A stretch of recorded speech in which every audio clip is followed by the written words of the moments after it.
welcome to our first podcast of Shrill Vibes. I'm Sarah. I'm Adrian. And we're both in a grad class at the local Cal State called Writing for Social Action. We're supposed to pick a project, a final project that we have to place on a continuum or some sort of cycle that has to do with whether it's a social action or not.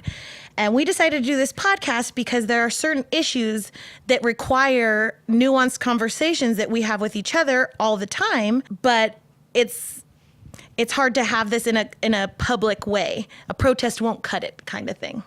It's hard to fit on a poster. Yes, it's hard to fit on a poster. There's a lot to fit on a poster. Right. So we're just two women talking about things and see where we end up. Let's get started. So I just wanted to mention, maybe last year, Aziz Ansari was my favorite comedian and entertainer of all time. I've seen and read everything he's done, and my friends quote his stand-up. The news of his that came out on Babe really stung and struck me with the Me Too movement. So Babe.net published an article in early January. It came out right after he won his Golden Globe for Master of None. Right, real quick, on Master of None, there's a whole story arc with Bobby Cannavale about sexual harassment with entertainers and how they shouldn't have to work with people like that. He's actually touched on, it's really interesting when this happened to him because he's actually touched on sexual harassment twice in his show. That whole season 2 arc about this really creepy, sort of obviously creepy and obviously manipulative man. And then he abuses his power. He abuses his power, so it's a really obvious representation of that. And then in season 1, it was just him all of a sudden realizing that his girlfriend gets catcalled on the street. I love that episode where he and Eric Warheim are walking down the street and like skipping and having a great time. Exactly. And it's like a dark New York City alleyway, and hers, it's like all scary music. Like she has to, and he's like, wait, do you feel uncomfortable? Like he like has this awakening where he all of a sudden realizes like this is uncomfortable. But so this is obviously something he's just hasn't shied away from talking about. So yeah, or like Samantha Bee says, he has a whole book on dating in the modern world. Yeah, modern romance. I loved this book. I mean, it was really interesting and entertaining.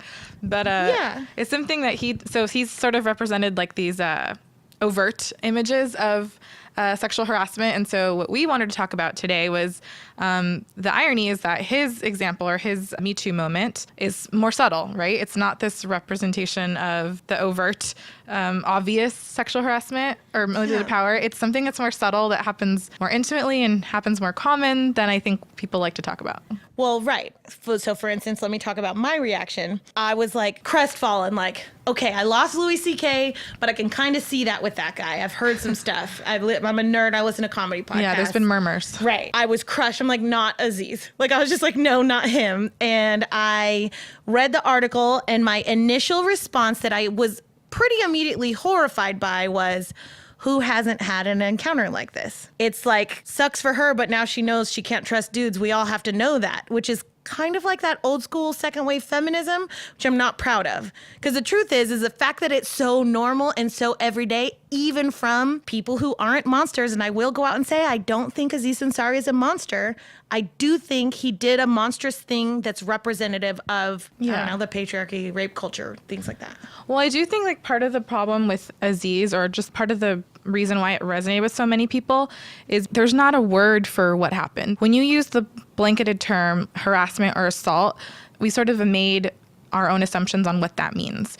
We visualize that in one way, and we see that executed in one way. Oh yeah, so, like an after-school special about date rape. So we don't realize the ways that if something doesn't fit into our narrow definitions of these things, then we feel like, well, that's not assault or that's not whatever. Mm-hmm. So we don't understand it. But I mean, a little bit of background on the story, which I think everyone knows by now, is the Babe.net article is titled, "I went on a date with Aziz Ansari. It turned into the worst side of my life." And so it's just sort of chronicling this woman's encounter with him where she was made to feel very uncomfortable on a date with him. And did something she was uncomfortable with, even though she had said she didn't want to do them. Because she verbalized and non-consent. She verbalized non-consent. And she also felt like she had to because he was a celebrity, and she sort of felt and like she had a crush on him. She had a crush on him, but she sort of felt that there was like an imbalance right there, right? So my initial reaction, how unbelievably corny and unsmooth Aziz was, like my initial reaction was like sticking his fingers down her throat. Yeah, was like, okay, and another, first it was like, okay, so he has no game. Yeah, because he's so sophisticated that he can like make these observations during stand-up and stuff, where he can like say things like, oh, I'm out with my friend at the 50 Cent concert or the Kanye concert, and he says, we're the only white guys here, and he's like, I'm not white, but he's still, like, there's these incredibly nuanced, sophisticated observations, but yet he thinks she wants like his fingers down her throat when they're not even having, you know, not that I think that's bad. I think what I'll say is that it, and I think I'm about to say what you're about to say. Yeah, go for it. Which is that it, like, when you read this article, which we'll post a link to later. Yeah, and it's, I understand, like, let me just be clear that we both understand the problems with this article, Adrian and I both, because we know that it's kind of like the whole site is not filled with journalistic integrity, and like there's some trashy stuff on there. Yeah, it's not particularly well written either, but what I think is interesting about it is that, well, when I read it, it was like, it just read to me like a guy who's just doing what he saw in porn. Yeah. Like, and it just feeds on that idea of just, and not even recognizing what the other person would want. Exactly. Like, I saw this done once, and I want to try that. She'll like it. Yeah, or not even she'll like it, but like, this is what you do. This is what one does. Like, it's just painfully obvious that when there's, and I'm sure people have had their own experiences where, you know, in those moments where you feel like you saw this somewhere once, and that's why you're trying to do this. Right, like, which is good. More power to you. But probably when you've already discussed it with someone, or you already have a sexual relationship with them. Yes. Not when out of the blue when you're sitting on the couch. Yeah, exactly. And especially because you just don't know that person's signs for consent. Exactly. And real quick interlude. I know this is kind of getting off topic, but we have to know what consent is so much. Can you imagine what kind of bitch we'd be called, or what kind of monster we would be if we didn't, like, I don't go to dinner with a group of friends without picking a place I know will probably satisfy 80% of the people. Like, how could he not just pay attention to signs? I know people are like, well, she should have absolutely said no and said it more than once. Why is it not his responsibility, this incredibly sophisticated and nuanced study of human behavior that he is, understand, like, oh, maybe I should have a sexual relationship with this girl and see what she's comfortable with. Exactly. And I just think there is that immediate moment of like, ooh, like, icky, like cringe, icky, like, especially because you feel in the way that I think part of it's the way that it's written and the way that the story was told, was that you just feel like you're getting some information that you shouldn't know, like information about someone's just cringy. Oh yeah, and I'm not talking about her. Like, it's but well, because we don't know her, we know him. Exactly. Yeah, Grace, I think, like, is her pseudonym. Yes, it is. It's Grace. You just feel like, ooh, like, you just like so cringy, and it just makes you think that. And probably if she was a 30-year-old woman, not a, what is she, 22 or 23 or something? I don't remember, actually. Even if she's 25.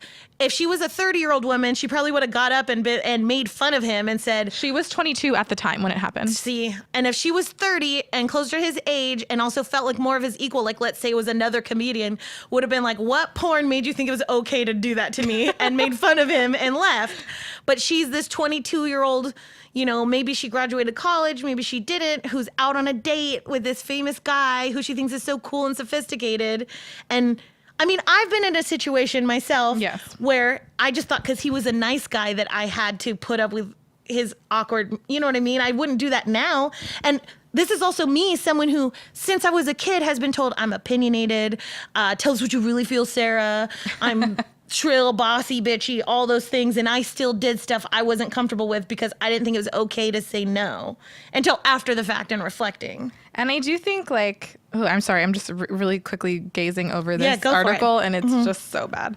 But anyways, the interesting thing about the Aziz thing that we talked about is, like, she confronted it. She reached out to him on the ride home, right? And yeah, she had texted him, you know, saying everything that made her uncomfortable. And she's, let me just read her quote. It says, last night might have been fun for you, but it wasn't for me. When we got back to your place, you ignored clear nonverbal cues. You kept going with advances. You had to have noticed I was uncomfortable. I just want to take this moment to make you aware of this behavior and how uneasy it made me. Really think back to last night. You may have said, it's okay, only fun if we're both enjoying it. Let's just chill. But within moments of that, your fingers were down my throat. And then I'm just not going to read the rest. But she's just going on talking about how he ignored the advances and he responded. So I have a friend. He's married to my closest friend since we were in middle school. I've been close to him for years. He's the father of two of my favorite people. His first reaction is, because he's only seen the headlines, is, look, Sarah, I believe these women. I believe these victims and they're victimized. I know it's a problem, but he like just lives this straight in her. Like him and my friend have been married since they were 18 since we were 23, but they've been together since we were 18. He's just like, I just feel like now there's this weapon that if nobody likes a man in politics or in the famous, that they can, and I'm all, do you know that the Washington Post like caught someone trying to make up that story? That's not how this works.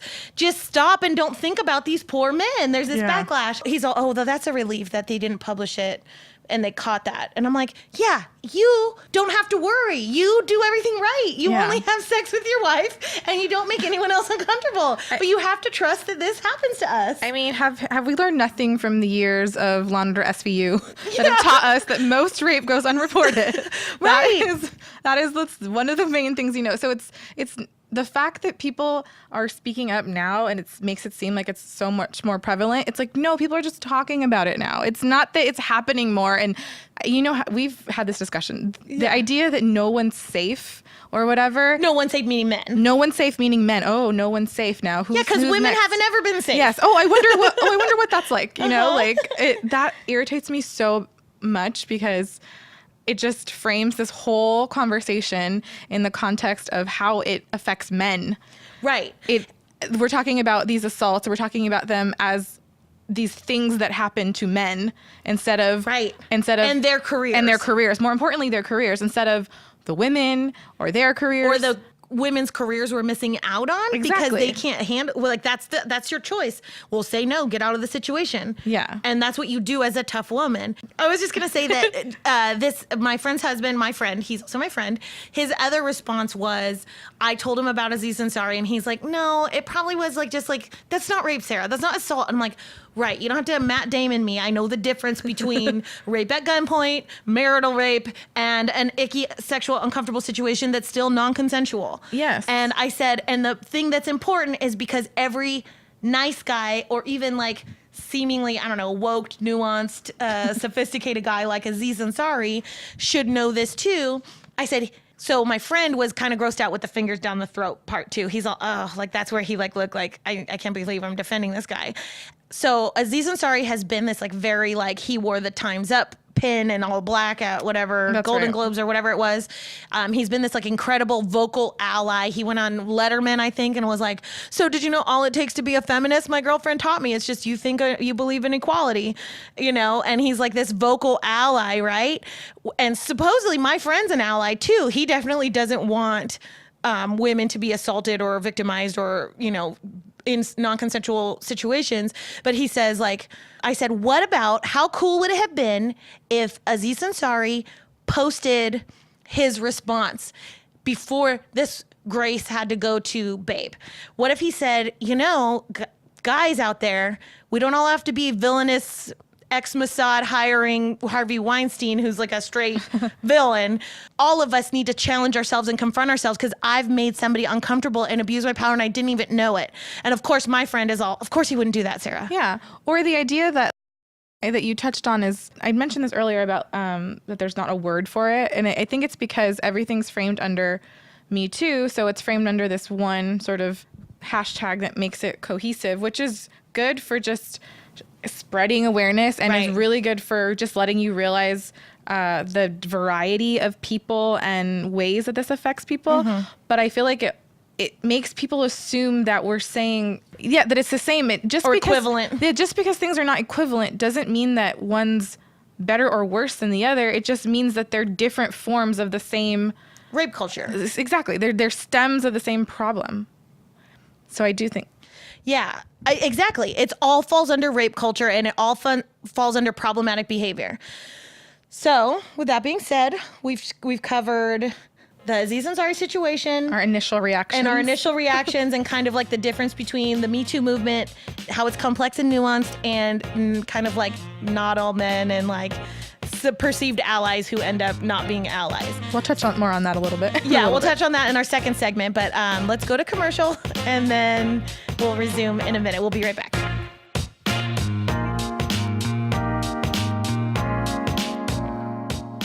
We're out of clean towels. There's just one place to go for all your towel needs. Towel World!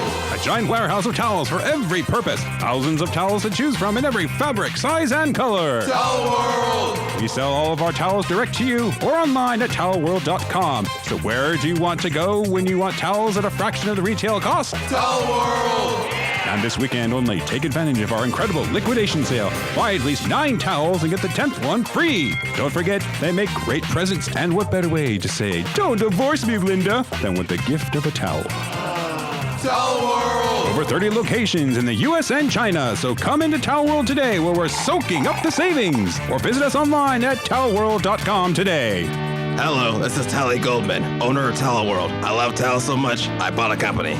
Towel World!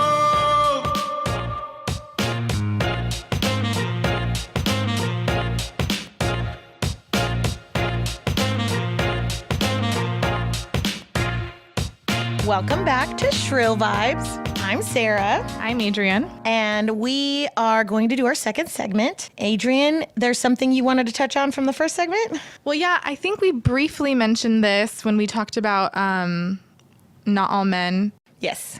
So I wanted to retouch on something that we briefly mentioned in the first segment, which was this idea of that no one's safe, right? Yes. So we kind of briefly mentioned that. So I just kind of wanted to share the sort of reasons behind that argument, or sort of how that we encounter that in everyday life. So I have 2 good male friends that I think would consider themselves allies. Uh-huh. They consider themselves sympathetic to feminism and sympathetic to women's rights, and they consider themselves fairly progressive. More than even just Matt Damon too, because I have a daughter and a wife. Yeah, more than Yeah. Actually, I feel like one of them might, I have sisters or whatever. Like, I don't know. Maybe. Like that, like you only have to care about women if you have sisters. As far as what they mean, not as a concept, women as a concept, but women as who they are to you. Right, exactly. Yeah, exactly. Uh-huh. No, I think, but I just in casual conversation, I believe that they feel this way. Right. They think they're woke. Exactly. Mm-hmm. Or they just, but both of them, and especially when this was all going on, both of them expressed to me, I just noticed this as a trend in having these conversations with men in the wake of Me Too, was that they both said, well, now I don't know what to do with women at work, or now I don't know, I can't say hi. Like, now I'm just going to stick to my desk. I'm not going to look at anybody. First of all, good. Yeah. First of all, this isn't about you. Good. Keep to yourself. Exactly. Good idea. Good. Yeah. Overcorrect. Well, I guess I should keep my hands to myself, huh? But it kind of goes into that idea of that now, like, oh, I guess no one's safe, or I guess I better, I don't know how to talk to women. Like, I'm sorry, if before Me Too happened, you didn't know how to talk to women without harassing them, then you had a bigger problem than Me Too. Right. Like, you had, like, if you can't conceptualize how to interact with women in a way that might make them feel uncomfortable, maybe you should take this time to reflect. To be challenged. Or maybe you shouldn't be a CEO because you can't follow basic logic. It's just this idea that, and I think that's what's so interesting to me, and kind of the reason that we wanted to talk about this is today is just because this idea of people who would generally align themselves with women and who feel like they're sympathetic, and they think Harvey Weinstein's horrible, and they think Louis C.K. is a freak, and they think all this stuff is weird and uncomfortable. This is what they think. I'm not saying that's objectively true, but it is. I mean, it is, but that's not what you're saying. That's not what I'm saying. But like, there, this idea that even people who can, like, that we should challenge, we should analyze our reactions to things, to think about what that says about us. And it really, it's funny when it happens from male allies, I think, because they consider themselves, and I'm not saying that, like, I think something that happens a lot is then men or anyone else feel like, well, then they don't know how to be supportive, right? Like, if if they feel like they're going to get shut down either way, they don't feel like they're going to be supportive. But it's like, yes, it's complicated. Just accept that. Yeah, or just listen. Exactly. Yeah, just listen. No one's asking you to solve it. No one's asking you, Matt Damon, to distinguish how Louis C.K.'s a good guy and he took responsibility, which he didn't. Yeah. Matt Damon was talking out of school because Louis C.K. did not take responsibility. But like that whole idea that, I need to weigh in on this. You actually don't. Yes.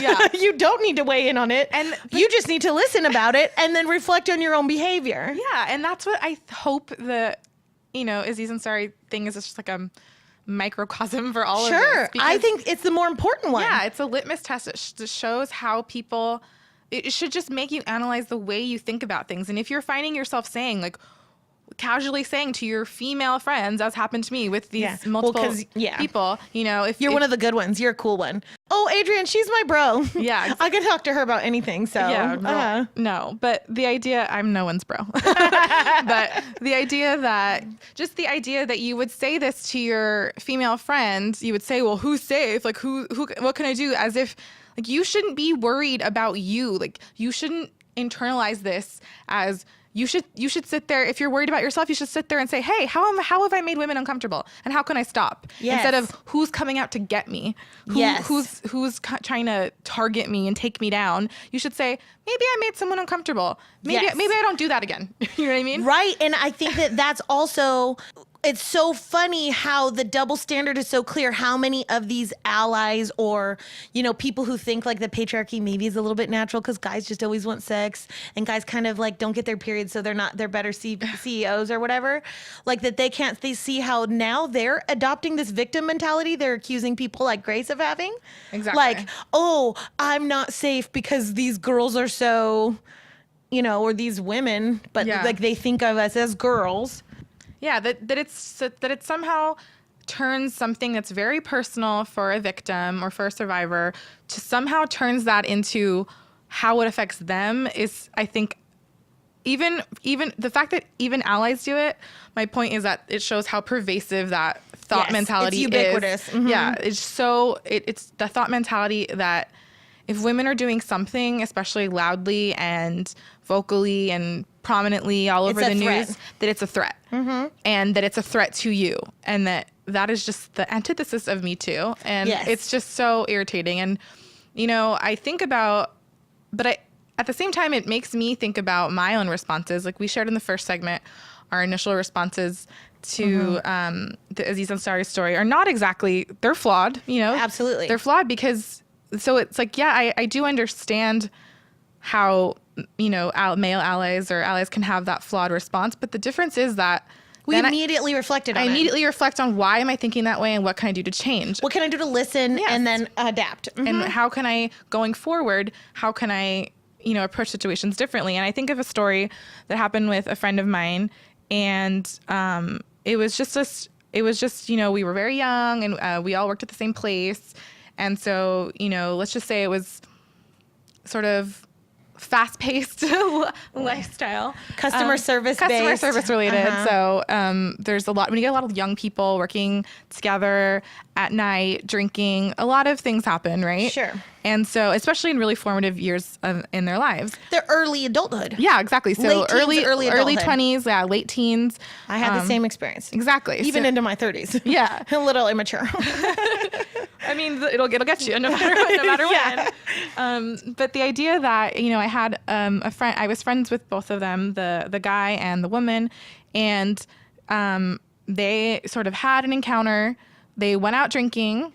Well, and she had a crush on him, right? Well, she had a crush on him. She was interested, but didn't necessarily want to know what she wanted to do about that. She just knew that, she was kind of interested, whatever. She was sort of not dating, but she was sort of barely dipping back into dating. After ending a long-term relationship? Yeah, just breaking up with someone. And so she had gone out for drinks with this person, right? So they had obviously been drinking and they had gone home, and I was out with them earlier that night. A couple of us were out we're out with them earlier that night, and we said our goodbyes, we left. And then the next thing I heard was how horrible everything went from there on, and a really traumatic story of her telling me this encounter. And what had happened to her and how essentially it was date rape and how essentially she felt so taken advantage of, and she knew it wasn't something she wanted to do, but she still couldn't conceptualize it as actually being date rape because it was someone who she liked and who she cared about. And everybody likes him. Yeah, and who we all knew and who we would see at work the next day. And so when I first found it, I was really horrified of what had happened to her. When I thought about it, I saw him later and didn't bat an eyelash, didn't act like anything different had happened. To protect her. No, he the way that he reacted towards me. Oh, right. Then I realized that, then I was like, okay, he's not acting different. And the more and he knows you two are friends. Exactly. And that she's going to tell you what happened. Exactly. The more I thought about it, the more I found myself being super conflicted because I realized I was upset at myself because I realized I know what happened to her and I know her truth and I believe her and I know that is what happened. Right. But the more I talked to him, and I didn't talk necessarily about this at first, but just like you have to work with him. You have to. The more I realized he didn't think that that's what he was doing. He didn't think he did anything wrong. He didn't think he did anything wrong. He didn't think that he did anything wrong. And he would have been shocked and appalled if he realized what the other side of it was. If he realized what the other side of the Aziz Ansari was, right? That he was the Aziz, except further. And he didn't realize, but there was clear clues. She said no, right? You've told me this story before. Yes, she said transparency. She said, yeah, exactly. She said no. So that's the difference here, where there's nonverbal cues. There was verbal cues, but what it made me realize was the fact that I even felt a little bit sympathetic towards him made me sick because this is one of my good friends, and I felt bad being so I feel bad that I didn't shun him right away. Well, but here's the thing, though. Every part of society reinforces this to make us question our own so we don't have to attack these poor men and their careers and their image and their reputation. Yeah. Probably because he isn't that bad of a guy. But what he did was terrible and monstrous. Yeah, I mean... But also sanctioned by society. Exactly. I won't comment on how good of a person he is just because I don't know. Now you know more. I know more now. And stuff. But I do... But it was so eye-opening to me in my first experience with having someone I cared about go through something like this. It was really eye-opening to and I know this sounds sort of obvious, but it was eye-opening at that time to realize, oh, he doesn't think he did anything wrong. And I think when people talk about the nuances and they talk about, when you say assault or when you say rape, you think of this evil, slimy monster like Harvey Weinstein forcing you in his room and forcing himself on you, or you think of hiring people to follow you around. Yeah. Or you think of a man in an alley attacking you, or with you think a gun or a knife. With a gun. Yeah. So where the intent is there, in the malicious intent is there. And the other side of this is people who don't even realize, if they don't even realize their intent, they don't even realize that they're also everything is subtly reinforcing that he should try to get laid. Yes. If he's a man, if he's a guy, if he's a dude, he should be trying to get laid. Or she would want to because she came out with him, or right? she's supposed to say no and resist. Yes. Or she would want to because she's there in the first place, right? Because she's going through the motions, she's there.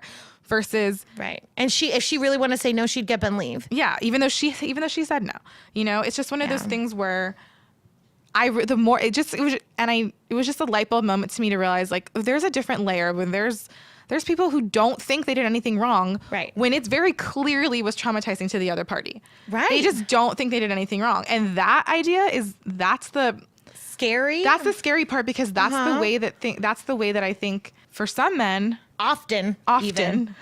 Yeah. Hashtag not all men. No. Yeah, exactly. Just kidding. Yeah. What's that one tweet that's all, I forget who it was. I wish I could give her credit. I'll try and mention it later, but in the show notes or something. But I want to make a website that says not all men say not all men and watch them as they don't know what to do with themselves because they want to say not all men so bad. Exactly. Watch people. Yeah. But I think the biggest part about this section is just to make us step back and reflect on how a big section of this can just be so problematic that people don't realize. That doesn't inherently mean, they should be excused. It means, why have we taught them what has been ingrained in their minds to make them not realize that something that is so clearly traumatic and horrible to someone else that they could not register that in their actions at all? Right, that's okay. What facilitated that behavior? And I think that is something that's just deeper, a deeper problem. Yeah, the bigger question behind me too. I do want to, in the next segment, to acknowledge the problematic nature of Me Too revolving around white, wealthy celebrity women when it was, invented by a woman of color. But we'll get to that in the next segment. We'll get there. Okay, so we'll be right back again.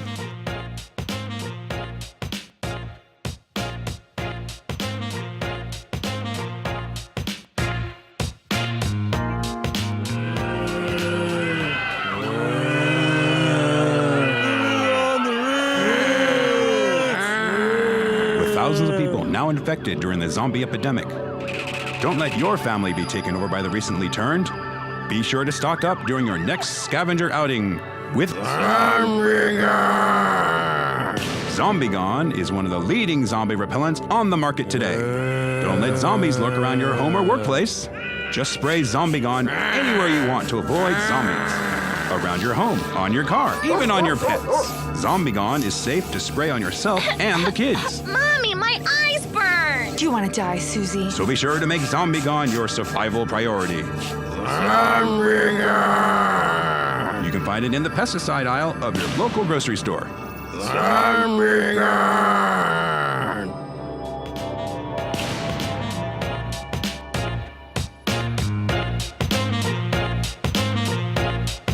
Welcome back to Shrill Vibes. I'm Sarah. I'm Adrian. Okay, and I want to talk about a quote from Jackson Katz, who's, famous academic speaker about violence against women. So he says, "We talk about how many women were raped last year, not about how many men raped women. We talk about how many girls in a school district were harassed last year, not about how many boys harassed girls. We talk about how many teenage girls in the state of Vermont got pregnant last year rather than how many men and boys impregnated teenage girls." So you can see how the use of the passive voice has political effect. It shifts the focus off men and boys and onto girls and women. Even the term violence against women is problematic. It's a passive construction. There's no active agent in the sentence. It's a bad thing that happens to women, but when you look at that term, violence against women, nobody is doing it to them. It just happens to them. Men aren't even a part of it. So that's Jackson Katz, and I thought that would be a good lead into our ideas about culpability and responsibility in things that happen that's traumatic for everyone. It's a problem with society for everyone. I think the biggest part about that quote is that it forces people to realize how much of this idea is framed in a certain way for us before the way we digest information, the way we process it, everything, hear it, the way we hear it, the way it's told, the way, any way that we encounter it. That is framing it for us. And it's really just pointing out that when we try to talk about these nuances and we try to talk about why someone might be more inclined to excuse their own behavior or just not even realize it, when we talk about those things, this is why. Right. This is why, because of how we share it and how we tell these stories. Well, right. And then I think this is a good opportunity to bring up, I know that it ends up being even violence against women. It's a women problem, not a trans problem, and not a woman of color problem. And how Me Too was actually a hashtag movement, 6 months to a year before this most recent iteration? Yeah. And it was a woman of color, but she wasn't famous. She wasn't wealthy. We don't care about her. We don't know her. So it doesn't matter. I mean, and then there's this really good episode of On the Media that I want to link to. And I think it's good because by the end of the episode, Brooke Gladstone mentions how she's schooled because she's a second wave feminist, but how the movement itself can be problematic, but it takes this kind of nuanced conversation to really get at what the problems are and what's going on in order to make real change. We can't make real change unless we talk about it in kind of a long form like this. Exactly. And I think people don't really want to put in that work. Sure, obviously, yeah. Or they just assume if it's represented in that hashtag, then therefore it's all one thing. And they just sort of, assign meaning to every story on their own and assume that people can't, like Matt Damon, who was really just an idiot. We're not getting any Matt Damon fans. Right. But sorry, guys. Sorry. I mean, no, yeah, sorry. I was trying to think about something I liked about Matt Damon and then I couldn't. But because even Good Will Hunting, which is his best work, is so problematic too. When I think of Matt Damon, I don't know. I just think of that movie that came out recently that was really bad. Oh, Great Wall. No, that too. But anyways, okay, no more Matt Damon talk. No, sorry. I don't want to talk about him anymore. But the idea behind what he said. Yeah, or just that it's these discussions that are necessary because there's this idea, and I feel like it's really just popular in internet culture in general, but that you have to come down hard either way on something, and you have to weigh in. You have to, not just that, but everything is either canceled or not or whatever, and you have to judge and evaluate. Yeah, and it's really easy to do that and not do this. It's really easy to just do that instead of realizing, okay, these are some things we learned. This is what was bad. This is what we think you should do. Meaning, and by we I mean society. Like, sure, everyone. I'm not saying that we're telling you what to do, but the idea that, which I think your best advice was, maybe we should listen. Maybe people should listen, and I think that quote is really a good way of showing, that's part of the process. And if we need to look at Aziz Ansari's work differently now, that's okay. Doesn't mean he has to never have a career again. It's okay to talk about it, and maybe not even okay, but good. So you were mentioning stuff about like his comeback. Well, yeah, because that's, so it's again male centric. Yeah, like just to sort of go with that same theme, I see stories already that are about either Charlie Rose or I don't know if it was Louis C.K., but it was someone else. They're planning their comeback. Oh, it was Matt Lauer. Matt Lauer with his... Who literally imprisoned someone. He locked the door. With his lock on his door to keep female staffers locked in his office. But the idea that it was like these little headlines start popping up, right? And, the way that we process this stuff internally... Poor Matt Lauer, can he overcome this thing he went through? Plotting a comeback. Charlie Rose is plotting a comeback, or Matt Lauer's plotting a comeback. And it just, that quote that you shared was just a way to show us how a phrase like violence against women in that passive voice, or even a phrase like a headline in a magazine, absolutely really sort of does that job for us of framing these things as not about the victims, right? Right. So in that case, violence against women sort of takes the aggressor out of it, right? It takes the person doing the act out of it. The perpetrator. Versus these comeback stories make it all about how this incident has affected them and their career. Right. The idea of a comeback, he's plotting his comeback after Me Too, as if it was just this wave, and it frames it all in how this has affected these men instead of how it's affected these women who now don't have careers. Maybe they left the news in the morning. Right. Maybe they stopped working at their place. Maybe they haven't worked in Hollywood, or not even Hollywood, but whatever they're doing, whatever the business is, or becoming a CEO. It's just I hate the idea that, and it just bugs me to my core, that we didn't learn a lesson, because then the next phase of how do we recover as men? How do we recover as men? Okay, that's different than how can I just come back from this? Like, I stepped away and I hid in the shadows for a little bit, and I made women feel like they made progress, and then now I'm just going to come back. Right. That part irritates me, because it just once again takes victims out of it. Right. And I do think that there could be a whole other podcast that I think we'd need another speaker, because we're kind of talking from our own perspective. But I've listened to a lot of good stuff. Like, I listened to Anthony Rapp on a couple different podcasts talk about Kevin Spacey, or even Richard Dreyfuss's son about Kevin Spacey. There's a lot of stories that fit within the framework of Me Too that aren't about women even. So I do want to bring up how Me Too also goes along with the idea of women embracing sexuality, rejecting slut shaming. So you can be sex positive. In fact, the Me Too movement makes it possible for women to be more sex positive. I don't want to speak out of school because I don't know this, but like supposedly like even Richard Dreyfuss's son, I wish I knew his first name, but he was saying he can't even frame it as he was being a victim because that's too much being like a woman. He has to say like, haha, it's so funny, right? That he did this to me when my dad was in the other room. That he touched my crotch on the table. I guess I know what it's like to be a chick, haha, And then he realized that, no, it's okay for him to know that it's not okay for Kevin Spacey to touch a 17-year-old boy that way. Or even a 20-year-old boy. Yeah, that victim, or the fact that women have to be subjugated. So to me, if a woman knows that she's consenting, or any party knows they're consenting, it frees you up to have a dialogue and a conversation. So let's say you even want to live out like, I don't know, a rape fantasy or some sort of BDSM, or have fingers stuck down your throat, whatever you want to be done.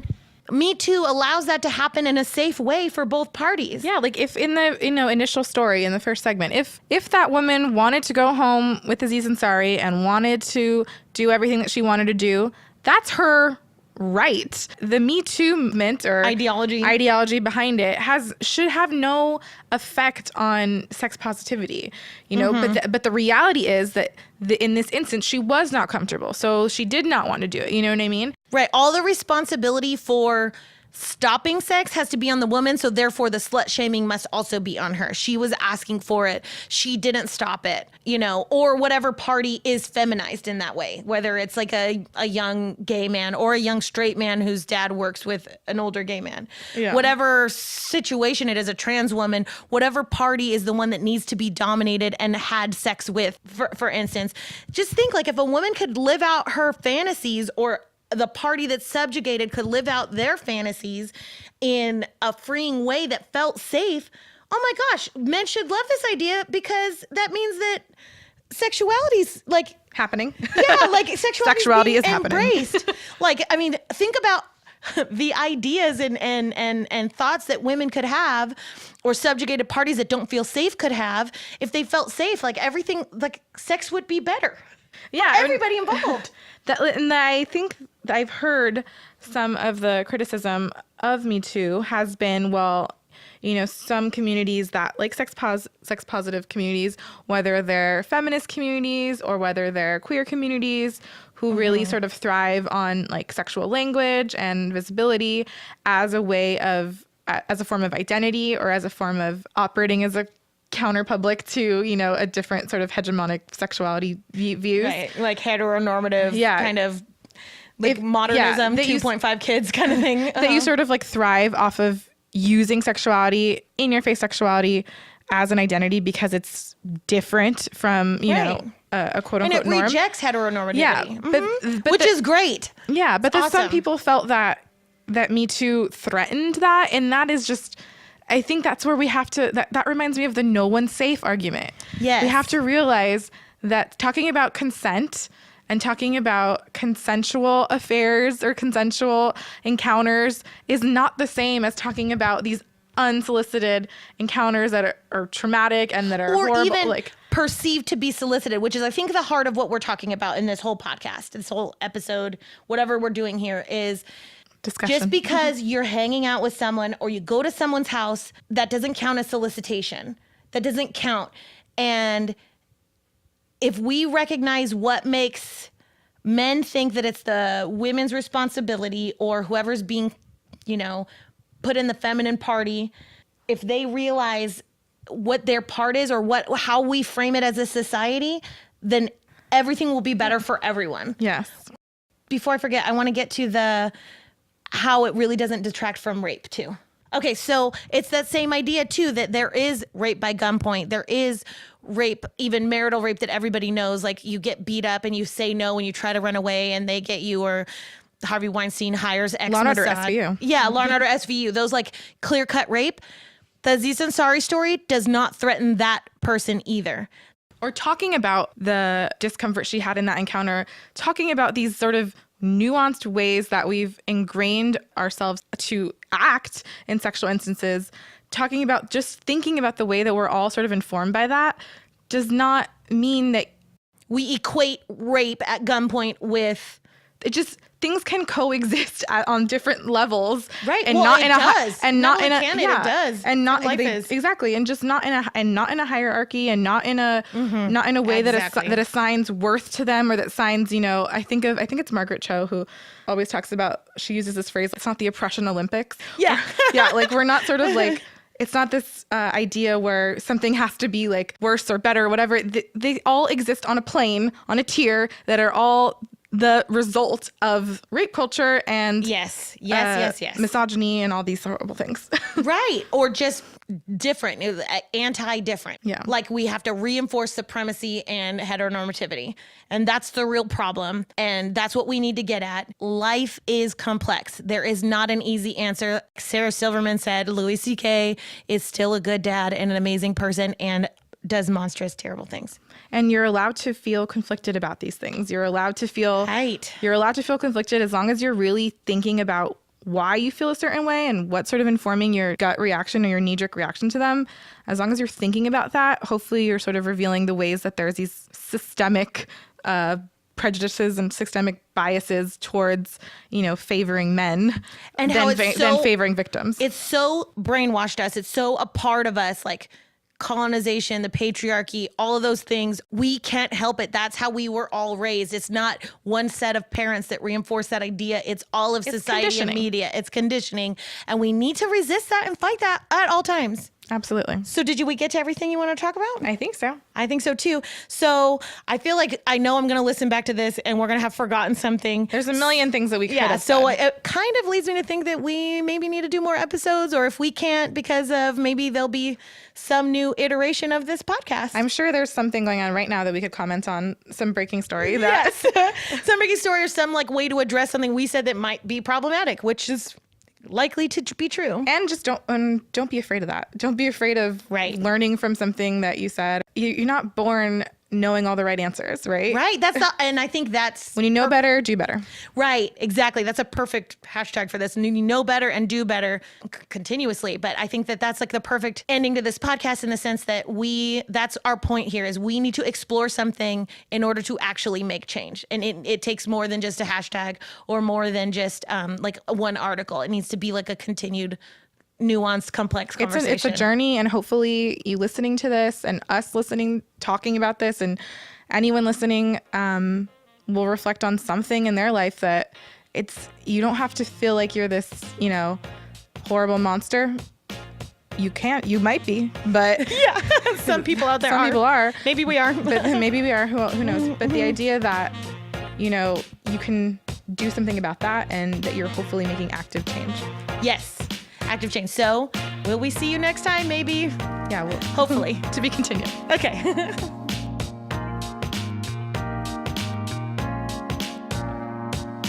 This is Adrian, and you're listening to Shrill Vibes. And I'm Sarah. If you want this podcast to continue, if you have a comment, please email us at shrillvibes@gmail.com. It's SHRILLVIBES. And just tell us what you think. And we'd love to hear from you. Yes. Maybe we need to revisit some ideas, have different guests, figure out what we're doing. We'd love to hear from you. Thank you. Thank you. Thanks for listening.